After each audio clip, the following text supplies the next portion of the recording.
Film Melissa नाम की एक लेडी को दिखाते हुए शुरू होती है जो शहर की परेशानियों से दूर जंगल में एक फॉरेस्ट रेंजर की जॉब करने के लिए जा रही होती है। आज उसका पहला दिन था, इसलिए वो लुकआउट टावर की तरफ जा रही है। रास्ते में उसका बॉयफ्रेंड लगातार उसे मैसेज भेज रहा था। इन्हीं मैसेजों के कारण मेलिसा कुछ देर अपने फोन में उलझ जाती है, लेकिन जैसे ही वह फिर से सड़क की तरफ देखती है तो अचानक उसे बीच सड़क पर एक आदमी दिखाई देता है। उसे देखकर वह घबरा जाती है और तुरंत अपनी कार रोक लेती है। इसके बाद वह आदमी को देखने के लिए कार से नीचे उतरती है, लेकिन वहाँ उसे कोई दिखाई नहीं देता। मेलिसा समझ नहीं पाती कि अचानक वह आदमी कहाँ चला गया। फिर जैसे ही वह वापस अपनी कार की तरफ मुड़ती है तो वह आदमी अचानक उसके पीछे खड़ा दिखाई देता है। वह उसे डांट कर कहती है कि यहाँ इस तरह खड़े होना खतरनाक है, लेकिन वह आदमी कुछ नहीं बोलता और वह सिर्फ इशारों में बताता है कि उसे बात करने की परमिशन नहीं है। मेलिसा को यह सब बहुत अजीब लगता है और वह सोचने लगती है कि यह आदमी आखिर कौन है। तभी वहां सैम नाम का एक और आदमी अपने दोस्त के साथ पहुंचता है। सैम बताता है कि यह उसका दोस्त स्केयर है जो जंगल के इस इलाके की निगरानी कर रहा है। यह सुनकर मेलिसा की टेंशन थोड़ी कम होती है, लेकिन तभी उसकी नजर उनके हथियारों पर पड़ती है, जिससे उसे शक होता है कि शायद वे यहाँ हंटिंग कर रहे हैं। ये सुनकर सैम उसे समझाता है कि वे सिर्फ इलाके की निगरानी कर रहे हैं और ये हथियार केवल उनकी सुरक्षा के लिए है, और यह भी बताता है कि जंगल में हथियार रखने पर कोई प्रतिबंध नहीं है। मेलिसा के पास उन्हें रोकने के लिए कोई वजह नहीं होती, इसलिए वह उन्हें रोक नहीं पाती और खुद आगे बढ़ जाती है। फिर थोड़ा आगे जाने पर वह अपने लुकआउट टावर के पास पहुंच जाती है, जहां गेट बंद होता है। वह कार से नीचे उतरती है और गेट खोलकर कार को अंदर ले जाती है। फिर वह वापस गेट बंद करने आती है, लेकिन उसे यह ध्यान नहीं रहता कि उसी समय कार का रेडियो अचानक गड़बड़ होने लगता है। खैर, जैसे ही वह गेट बंद कर रही होती है तो दूर से एक अनजान कार तेज रफ्तार से उसकी तरफ आती दिखाई देती है। मेलिसा घबरा जाती है और जल्दी से गेट बंद करने लगती है। वह कार उसके सामने आकर रुक जाती है और उसमें बैठा अजनबी आदमी उसे लगातार घूरता रहता है, जिससे माहौल अजीब और तनाव भरा हो जाता है। इसलिए किसी परेशानी में पड़े बिना मेलिसा तुरंत गाड़ी में बैठकर वहां से निकल जाती है। इसके बाद वह लुकआउट टावर तक पहुंच जाती है, जहां उसे बिली नाम का एक नौजवान मिलता है जो काफी जल्दी में दिखाई दे रहा होता है। मेलिसा उसे रास्ते में हुई उस अजीब घटना के बारे में बताती है, लेकिन बिली उसकी बातों में कोई दिलचस्पी नहीं दिखाता। वह बस इतना कहता है कि कैप्टन एजवुड को बहाने पसंद नहीं है और ये काम ज्यादा मुश्किल नहीं है, तथा वह यह भी बताता है कि उसने इस इलाके में कई अजीब चीजें देखी हैं। ये सुनकर मेलिसा थोड़ी घबरा जाती है। जैसे ही बात खत्म होती है, बिली कार की चाबी उठाता है और बिना समय गवाए वहां से चला जाता है। बिली के जाने के बाद मेलिसा उत्साहित होकर लुकआउट टावर पर चढ़ जाती है। वहां उसे कुछ बुनियादी सामान मिलता है। फिर कुछ देर बाद वह बोर होने लगती है, इसलिए उसने सोचा कि अब सामान अंदर ले जाना चाहिए। जिसके बाद वह रेडियो से कांटेक्ट करने की कोशिश करती है, लेकिन रेडियो काम नहीं कर रहा होता है क्योंकि जनरेटर बंद था। इसलिए वह तुरंत नीचे उतरती है और जनरेटर को चालू करती है। फिर समय देखकर उसे एहसास होता है कि वह अपनी रिपोर्ट देने के लिए लेट हो गई है। काफी कोशिश के बाद जब वह रेडियो पर संपर्क करती है तो उसका बॉस पहले ही दिन से देर होने पर नाराजगी जताता है। मेलिसा कारण बताने की कोशिश करती है, लेकिन जैसा बिली ने कहा था कि बॉस को उसके किसी भी बहाने पर विश्वास नहीं होता और उसे अधिक जिम्मेदार बनने के लिए सलाह देता है। फिर मेलिसा दूरबीन से जंगल की निगरानी करती है ताकि वह अपनी रिपोर्ट आसानी से लिख सके, लेकिन तभी उड़ता हुआ एक पक्षी अचानक कांच से टकराकर नीचे गिर जाता है और यह देखकर वह चौंक जाती है। फिर मेलिसा दिन की रिपोर्ट पूरी करती है और रेडियो को बंद कर देती है। पहले ही दिन ज्यादा परेशानियां होने के कारण वे थोड़ी निराश हो जाती हैं, लेकिन इससे उसकी हिम्मत कम नहीं होती। अब वे नीचे उतरती हैं और पक्षी को दफनाने से पहले उसकी एक फोटो खींच लेती है। फिर शाम होते होते वह दिन की आखिरी रिपोर्ट भेजती है और कुछ देर ऊंचाई से जंगल का खूबसूरत नजारा देखती रहती है। वहां की शांति उसे थोड़ी राहत देती है। फिर रात के समय जब वह खाना बना रही होती है, तभी उसे रेडियो पर किसी दूसरे रेंजर की आवाजें सुनाई देती हैं। मेलिसा जल्दी से रेडियो के पास जाती है और उससे संपर्क करती है। वह रेंजर एक अन्य स्टेशन पर काम कर रहा होता है। वह बताता है कि काफी समय से वह वहां तैनात है और बिली के साथ भी 1 महीने तक बात करता रहा है। मेलिसा सोचती है कि उसे अब तक घर चले जाना चाहिए था, पर रेंजर बताता है कि उसने लगातार 3 शिफ्ट ले ली हैं और अब 1 महीने और यहीं रहेगा क्योंकि उसे यह काम बहुत पसंद है। और वह यह भी कहता है कि पहले लोग फॉरेस्ट रेंजर बनना चाहते थे, लेकिन अब ऐसे काम के लिए बहुत कम मिलते हैं। अब मेलिसा बताती है कि वो भी यहाँ अपनी मर्जी से आई है, तो रेंजर बहुत खुश हो जाता है। फिर वह कहता है कि यहाँ 2 टाइप के लोग आते हैं, कुछ लोग जो अपनी जिंदगी में कुछ ढूंढ रहे होते हैं और कुछ जो अपनी परेशानियों से भागकर यहाँ चले आते हैं। वह मेलिसा से पूछता है कि वो यहाँ किस वजह से आई है, लेकिन मेलिसा कुछ जवाब दे पाती उससे पहले ही उसने बातचीत अगले दिन के लिए टाल देता है और उसे गुड नाइट कहकर रेडियो बंद कर देता है। इसके बाद मेलिसा हेडफोन लगाकर सोने की कोशिश करती है। तभी अचानक टावर के पास आसमान से एक चमकीली चीज गिरती हुई नजर आती है। खैर, अगली सुबह मेलिसा थोड़ी देर कसरत करती है और फिर नहाने के लिए बाहर चली जाती है। तभी उसे महसूस होता है कि कोई उसे दूर से देख रहा है। असहज होकर वह तुरंत टॉवर की तरफ लौट जाती है। सच में दूर झाड़ियों से स्कीर उसे देख रहा होता है, लेकिन मेलिसा को वह नजर नहीं आता, तो वह तुरंत ऊपर जाती है और दूरबीन से जंगल का निरीक्षण करने लगती है, मगर वहां से भी उसे कोई दिखाई नहीं देता। इसलिए मेलिसा इसे नजरअंदाज कर देती है और अपनी रिपोर्ट भेजकर थोड़ा घूमने निकल जाती है। चलते समय उसे रास्ते में जमीन पर एक खतरनाक ट्रैप दिखाई देता है। वह एक लकड़ी की मदद से उसे सावधानी से चेक करती है और फिर बिना रुके आगे बढ़ती रहती है। आगे जाकर उसे एक अजीब चीज मिलती है जो किसी जानवर की खाल जैसी है तथा उस पर नीले रंग का खून लगा होता है। इसे देखकर वह हैरान रह जाती है। तभी पास से कुछ आवाजें आती हैं और उसका ध्यान उस तरफ चला जाता है जहां उसे फेंका हुआ एक स्पीकर तथा उसके पास एक टेंट दिखाई देता है। वह स्पीकर को बंद करती है और टेंट के अंदर झांक कर देखती है जहां उसे कोई दिखाई नहीं देता। फिर वह वापस जाने ही वाली थी कि अचानक उसके सामने एक औरत खड़ी दिखाई देती है। उस औरत के पैर पर गहरे जलने के निशान होते हैं और वह बहुत अजीब आवाज में बड़बड़ा रही होती है। मेलिसा समझ जाती है कि वह घायल है और उसे मदद की सख्त जरूरत है। वो उसे सहारा देकर धीरे धीरे अपने लुकआउट टावर की तरफ ले जाने लगती है। उस दौरान उसे पता चलता है कि उस औरत का नाम कॉनली होता है। फिर जैसे वे आगे बढ़ते जाते हैं तो उन्हें टेंट के आसपास का बड़ा इलाका जला हुआ दिखाई देता है। टावर पहुंचकर मेलिसा कॉनली को सीढ़ियों पर बैठा देती है क्योंकि वह लगातार घबराहट में कुछ उलझी सी बातें कर रही थी। तभी मेलिसा सोचती है कि पहले उसे मेडिकल मदद दिलाने की जरूरत है, इसलिए वह जल्दी से ऊपर जाती है ताकि रेडियो के जरिए मदद बुला सके। पर सीढ़ियां चढ़ते समय उसका सोलर पैनल गलती से नीचे गिरकर टूट जाता है, लेकिन मेलिसा खुद को शांत रखती है और मदद बुलाने पर ध्यान देती है। वह रेडियो पर पूरी स्थिति बताती है और रेस्क्यू टीम भेजने की रिक्वेस्ट करती है। जवाब में बताया जाता है कि कैप्टन एडवर्ड पास में ही गश्त कर रहे हैं और जल्द ही वहां पहुंच जाएंगे। ये सुनकर मेलिसा तुरंत फर्स्ट एड किट लेकर नीचे आती है, लेकिन नीचे पहुंचकर वह देखती है कि कॉनली वहां नहीं थी। वह इधर उधर देखती है तो कॉनली थोड़ी दूर खड़ी जंगल को घूर रही होती है। मेलिसा उसके पास जाती है और समझने की कोशिश करती है कि उसे क्या हुआ है। कॉनली अब भी कुछ नहीं बोलती, लेकिन उसके चेहरे पर फैला डर साफ साफ बता रहा होता है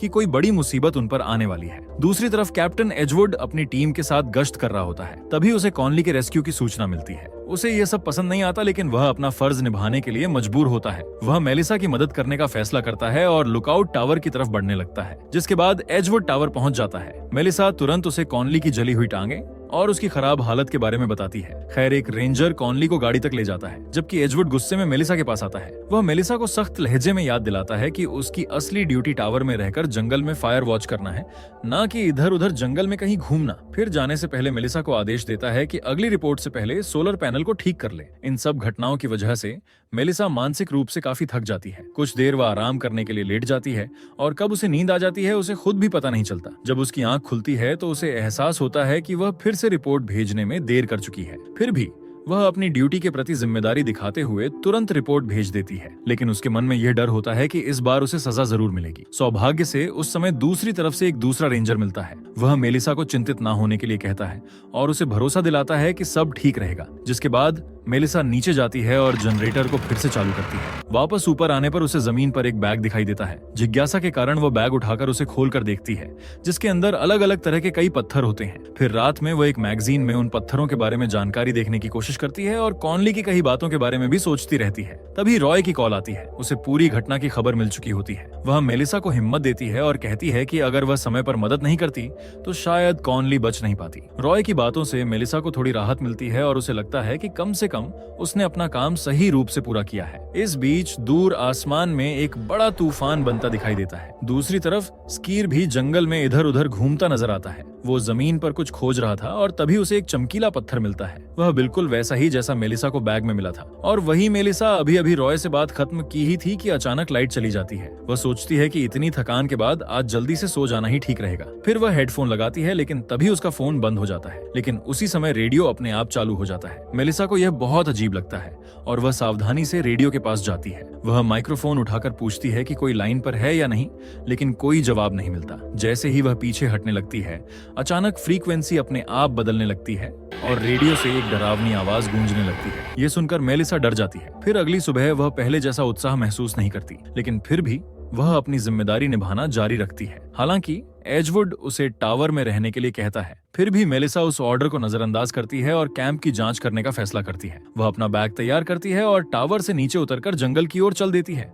जब वह उस जले हुए कैंप तक पहुंचती है तो वह वहां की तस्वीरें खींचना शुरू कर देती है। तभी वहां एक कैंपर आ जाता है और उसे बात करने लगता है। वह जानना चाहता है कि यहाँ आखिर क्या हुआ था। मेलिसा के पास कोई खास जवाब नहीं होता। वह सिर्फ इतना कहती है कि यह शायद किसी जानवर का हमला हो सकता है। कैंपर पूछता है कि क्या उसे चिंता करनी चाहिए, क्योंकि उसका कैंप यहीं पास में था। मेलिसा मन ही मन समझ लेती है कि यह किसी भालू का काम तो बिल्कुल भी नहीं, ये कुछ और ज्यादा खतरनाक हो सकता है। लेकिन मेलिसा का अब बात करने का मन नहीं होता, इसलिए वह चुप होकर अपने काम में लग जाती है। कैंपर उसकी चुप्पी को समझ लेता है और अपने कैंप की ओर लौट जाता है। जाने से पहले वह मेलिसा को सावधानी बरतने की सलाह देता है। उसकी ये बात सुनकर मेलिसा थोड़ा सतर्क हो जाती है और एहतियात के तौर पर उसकी भी एक फोटो खींच लेती है। खैर, उस रात मेलिसा टावर की बालकनी में बैठकर दूर घने जंगल की ओर देखती रहती है। उसे नींद नहीं आ रही थी, इसलिए वह समय बिताने के लिए रॉय से रेडियो पर बात करना शुरू करती है। रॉय फिर से यह समझने की कोशिश करता है कि मेलिसा अपनी जिंदगी में किस चीज से भाग रही है। उसे महसूस होता है कि वह बहुत निजी बात पूछ रहा है, लेकिन वह बताता है कि उसकी पत्नी मनोचिकित्सक थी, इसलिए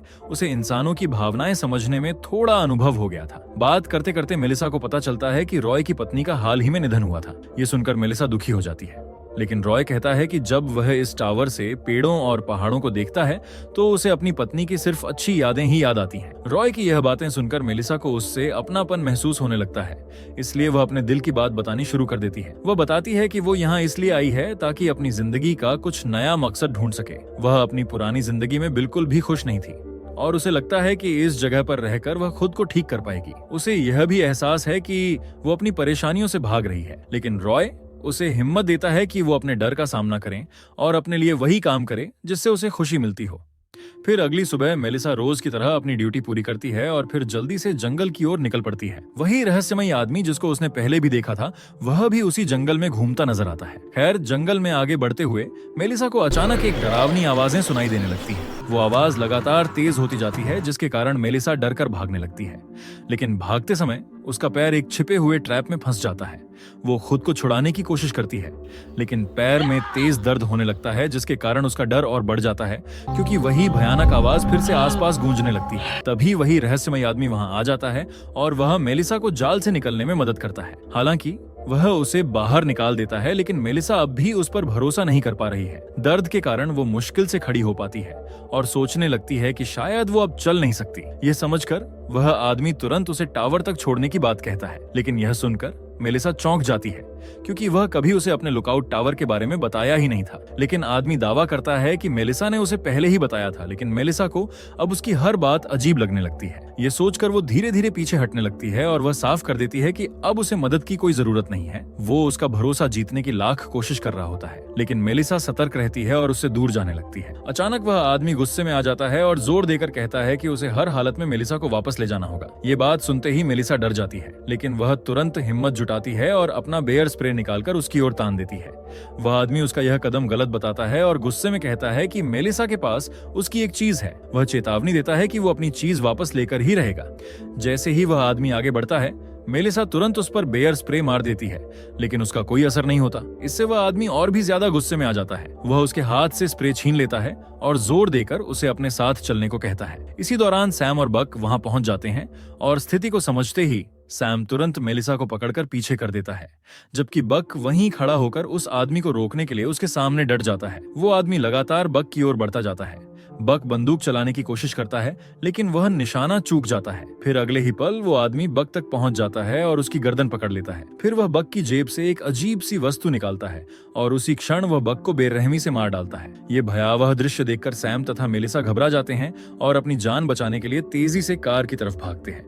वे तुरंत कार में बैठकर वहां से निकलने की कोशिश करने लगते हैं, लेकिन जैसे ही सैम कार स्टार्ट करता है, वह रहस्यमयी आदमी अचानक फिर से प्रकट हो जाता है और मेलिसा के बिल्कुल पास खड़ा होकर उसे घूरने लगता है। खैर, इससे पहले कि कार आगे बढ़ती, वह आदमी अपनी अलौकिक ताकत से कार को पकड़कर रोक लेता है। तभी मेलिसा तेजी से प्रतिक्रिया देती है और सैम का धनुष उठाती है तथा उस आदमी पर निशाना लगाती है। यह देखकर वह आदमी कार को छोड़कर उन्हें चेतावनी देता है कि वह जल्द ही फिर मिलेगा। रास्ते में सैम मेलिसा पर नाराज है, क्योंकि वह पहले ही उसे यहाँ के अजीब और खतरनाक लोगों के बारे में चेतावनी दे चुका होता है। मेलिसा अभी भी सदमे में है और समझ नहीं पाती है कि वह आदमी आखिर कौन था। सैम साफ बताता है कि वह कोई नॉर्मल इंसान नहीं बल्कि किसी शैतान जैसा प्राणी था। मेलिसा का मन अब और भी बेचैन होने लगता है। तभी वह सैम से पूछती है कि स्केयर कहाँ है। सैम कहता है कि वे उसी को ढूंढने जा रहे हैं क्योंकि वह भी उस हमले के बाद कहीं गायब हो गया था। वे आगे बढ़ते हैं और कुछ ही दूरी पर स्कीयर घायल हालत में पड़ा मिलता है।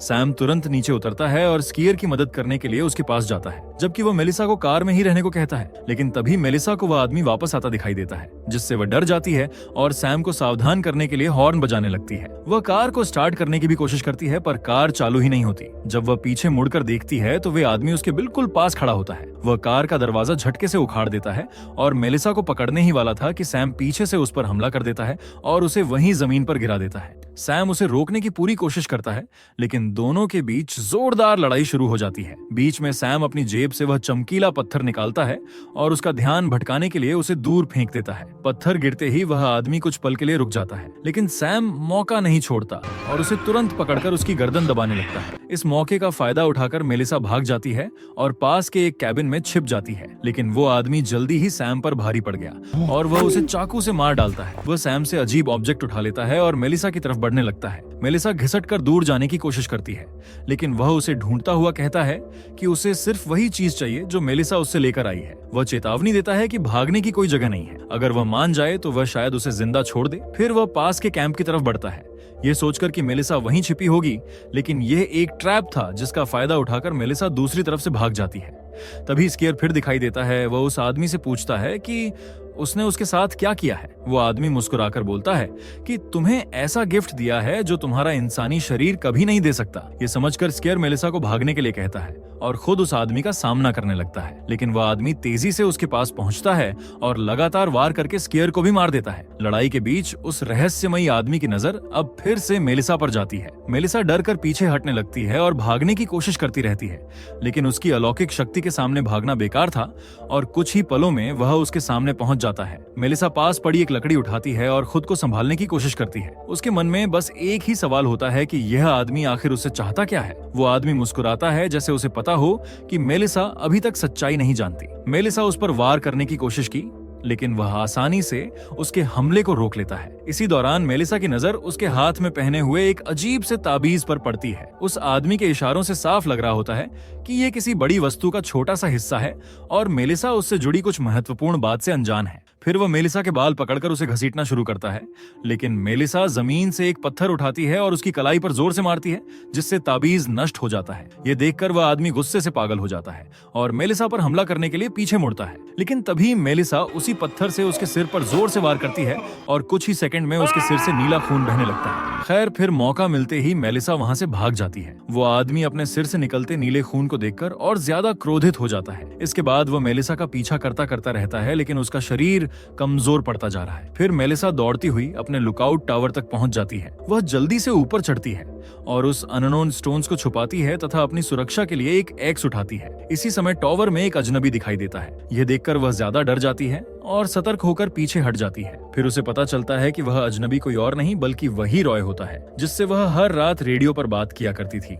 लेकिन तुरंत ही वो रहस्यमयी आदमी ऊपर आ जाता है और रॉय को जोर से धक्का देकर टावर से नीचे गिरा देता है। अब वह आदमी टावर में घुसकर उन पत्थरों को ढूंढने लगता है। मेलिसा डरते हुए नीचे गिरे रॉय को देख रही होती है। फिर हिम्मत जुटाकर वह फैसला करती है कि वह अब मुकाबला करेगी। वह बाकी बचे स्टोन्स उठाती है और टावर से नीचे फेंक देती है। वह आदमी उन स्टोन्स के पीछे दौड़ पड़ता है। मेलिसा भी एक्स लेकर नीचे उतरकर रॉय के पास जाती है। रॉय अभी भी जिंदा है, लेकिन बहुत गंभीर रूप से घायल होता है। उधर वो आदमी स्टोन्स ढूंढने लगता है, लेकिन उसे एहसास होता है कि यह तो नॉर्मल स्टोन्स है, जिससे वो गुस्से में मेलिसा की तरफ बढ़ता है और जैसे ही वह हमला करता है, मेलिसा एक्स से उसके कंधे पर मार देती है, जिसके कारण वह दर्द से जमीन पर गिर जाता है और मेलिसा थक कर वहीं बैठ जाती है। उसी समय हमें पता चलता है कि यह क्रिएचर अपनी चेतना किसी के भी शरीर में डाल सकता है और तभी अचानक रॉय का शरीर अजीब तरह से कांपने और हिलने लगता है, मानो वो प्राणी उसे अपने वश में करने की कोशिश कर रहा हो। रॉय को हिलते डुलते देखकर मेलिसा डर कर कार की तरफ भागती है और वह हेल्प के लिए रेडियो उठाती है। तभी क्रिएचर खुद रेडियो पर बोलना शुरू कर देता है। फिर वो रॉय का शरीर घसीटता हुआ मेलिसा की तरफ आने लगता है, लेकिन रॉय के गंभीर घावों के कारण वो उसका शरीर छोड़ने पर मजबूर हो जाता है और कुछ ही सेकंड में रॉय अपनी सामान्य अवस्था में लौट आता है। थोड़ी देर बाद एजवुड और बिली भी वहां प्रकट होते हैं। एजवुड मेलिसा की हालत देखकर उससे ज्यादा सवाल नहीं करता और तुरंत उसे कार में बैठाता है और वहां से ले जाने की तैयारी करता है। बिली को वहीं छोड़ देते हैं ताकि वह वहां पड़ी बॉडी और आसपास की स्थिति की जांच कर सके। तब बिली को वहां ब्लैक स्लिम दिखाई देता है और वह बिना सोचे समझे उसे छू लेता है। एजवुड मेलिसा से कहता है कि वह कार में रहे जबकि वह टावर से अपना सामान लेकर आएगा। वह बिल्ली से कहता है कि अब वही मेलिसा की पोस्ट संभालेगा क्योंकि अब नए रेंजर्स मिलना मुश्किल है। फिर मेलिसा को एजवुड लेकर चला जाता है और उधर बिल्ली सप्लाई बकेट में स्टोन ढूंढ लेता है। अंत में हमें पता चलता है कि वो क्रिएचर अब बिल्ली के शरीर में घुस चुका है और इसी के साथ ये कहानी यहीं खत्म होती है।